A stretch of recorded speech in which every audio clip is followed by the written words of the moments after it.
Doctor Devendra प्रधान को बाबद जिते कहले कम हम जे आम दलपाई गोटे प्रेरणार केन्द्रबिंदु थे उत्साह केन्द्रबिंदु थे जड़े तृणमूल कार्यकर्ता भाव कम आरंभ कर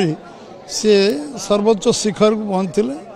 दल मंडल सभापति राज्य सभापति तीन थर हबार योग्यता कारण मिलता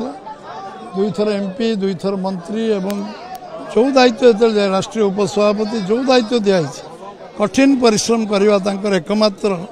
पंथा थिला कठिन परिश्रम करवा समस्त सांगे नहीं काम करवा से जो आज बीजेपी सरकार है से जो प्रमुख भूमिका किसी लोकों ना आसो तादर सी अग्रगण्य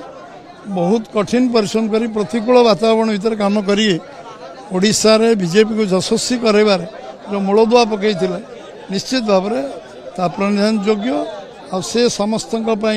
प्रेरणा उत्साह केन्द्रबिंदु रहे आम आज दिन स्मरण कर निश्चित भाव मनीष दिना दिने आसबे जीवे किंतु कर्म ये पुंजी सेटा हूँ समस्ते मन रखिए बहुत लंबा समय धरी डॉक्टर प्रधान का ना स्वर्णाक्षर लिपिबद्ध ओडिशा इतिहास रही।